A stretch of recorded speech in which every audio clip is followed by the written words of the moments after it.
Eu tinha pedido ao Fernando, viu, Fernando? Estou mudando aqui as coisas.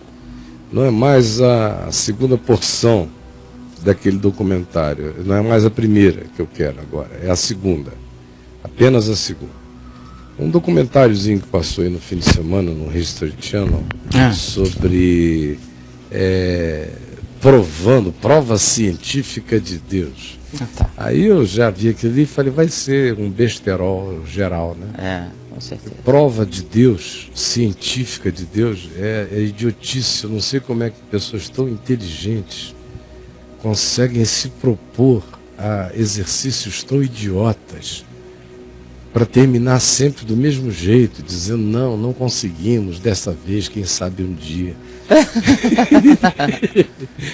Porque Deus não existe, meu amigo. Como é que eu vou provar o que não existe?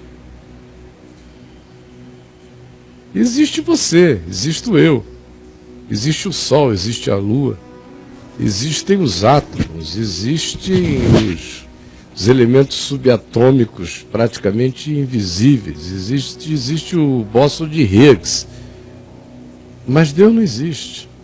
Deus é espírito. O espírito nunca será localizado, e Deus não é um espírito. Deus é espírito. É espírito. Quando você está estudando um objeto, seja ele qual for, vamos estudar esta pedra de ouro. Quando você está estudando esse objeto aqui, você não está aí estudando uma coisa que existe fora de Deus. Você está estudando uma coisa que existe em Deus, embora a coisa em si não seja Deus, mas a coisa em si existe em Deus. E Deus é em tudo, e não é nenhuma das coisas que Ele faz ser. Quer mais clareza que isso, cara? Bom, eu espero que tenha sido claro. É tão claro. Então, nesse sentido, Deus não existe. Existe a pedra, mas alguém que, sendo esse alguém, que é sem estar, que pervade tudo e não é a coisa que pervade,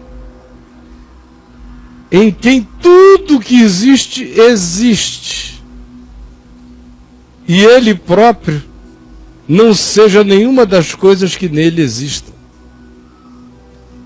e pervada todas as coisas que nele são. Esse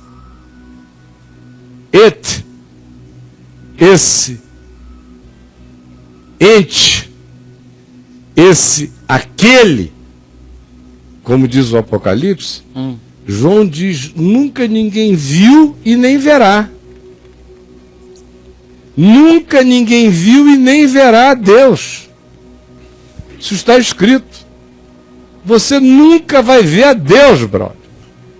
Não, cara. Não, nem eu, nem ninguém. Porque Deus é invisível.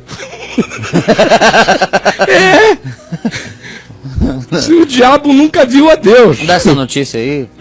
Ô, gente, o arcanjo Miguel nunca viu a Deus. Deus é. Todo mundo fica assombradamente apavorado em adoração amorosa pela presença. Mas ninguém jamais viu a Deus. O Deus unigênito, que está no seio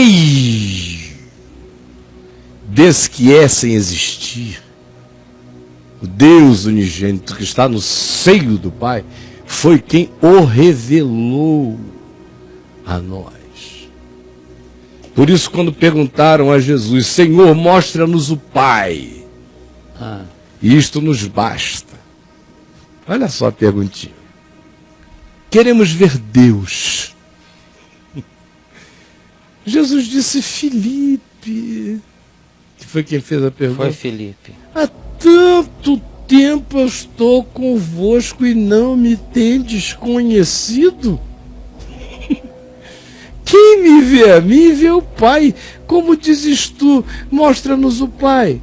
Não crês que eu estou no Pai, que o Pai está em mim? As palavras que eu vos digo, não as digo por mim mesmo, mas o Pai que permanece em mim faz as suas obras. Só o Deus unigênito que está no seio do Pai é quem o pode revelar para nós. Deus é intangível, Deus é inestudável. Deus não existe, Deus é.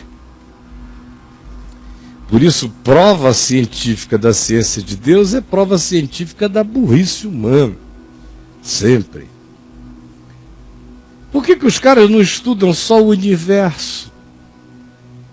É porque a cabeça deles estuda a ciência com uma mente religiosa. Eles são religiosíssimos até fazendo ciência. Eles ficam querendo achar Deus dentro do sistema. Vai chegar uma hora que a gente vai encontrar uma equação de todas as coisas. Quem sabe Deus esteja na equação? Não. Deus não está em nenhuma equação, não é equacionável. Todas as coisas existem nele. E ele não é nenhuma das coisas que nele existem.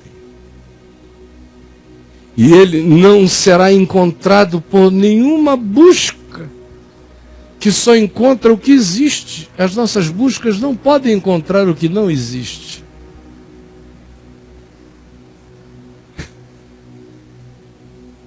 Porque Deus é justamente porque não existisse. Não existe. O Deus que existe não é Deus. Tudo que existe não é Deus. O verdadeiro Deus é. Por isso não existe como um ente. Por isso ele é inestudável. Por isso ele é inabordável. Por isso ele é indisponível. E somente o Deus unigênito que está no seio do Deus que é Espírito e verdade é quem o revela aos homens, ao universo e a todas as compreensões criadas. Dito isto, assista esse esforço científico para provar nessa área do documentário que essa crença praticamente generalizada em Deus que existe no mundo é uma programação genética de DNA. Então você crê em Deus porque você tem um gene de Deus e que provoca em você um desejo de Deus. Aí tem as explicações variadas, antropológicas, vai ver que a natureza desenvolveu o gene de Deus, porque uma comunidade que vive focada em torno de uma adoração única é mais coesa, então tem mais chance de sobreviver, então ajuda a evolução da espécie. Então foi o gene de Deus. Porque eles estão descobrindo um gene que de fato, isolado, pode ser identificado com aquilo que produz um monte de impressões do sagrado em nós, no cérebro. Inclusive as mesmas provocadas por um alucinógeno, por um cogumelo, por um LSD, por um ayahuasca, por um negócio desse. Agora, o que é nascido da carne é carne, foi o que Jesus disse. Nenhum gene em mim me faz nascer de novo, nenhum. Nenhum. É claro que em todo homem tem que ter uma propensão para Deus, porque o homem foi feito para Deus, isso está inato na natureza dele. Assim como eu fui feito para beber água, eu sinto sede. Eu processo alimento, eu sinto fome. Eu tenho um monte de necessidades intrínsecas que ninguém questiona, naturais.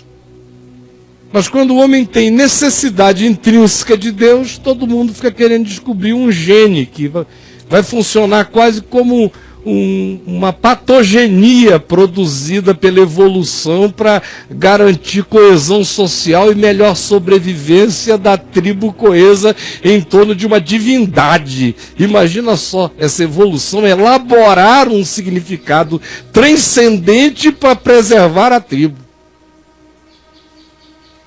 Não, todo homem tem o gene de Deus em si, porque todo homem carrega no coração a eternidade.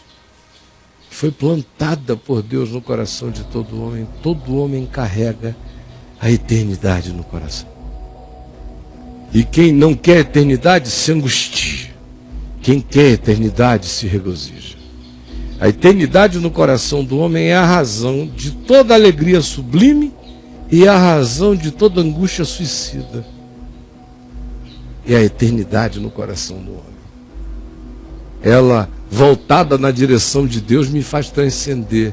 Experimentada sem Deus, me abisma no buraco de desejo suicida e de dessignificação total. Agora, o que eu vou mostrar a vocês é uma argumentação do Nicodemos contemporâneo, conversando com Jesus. Porventura, Senhor, nascer de novo é uma questão de gene de Deus? Nicodemos não chegou aí, mas ele disse, pode porventura o homem voltar ao ventre materno? Ou seja, ele apelou para a lógica biológica.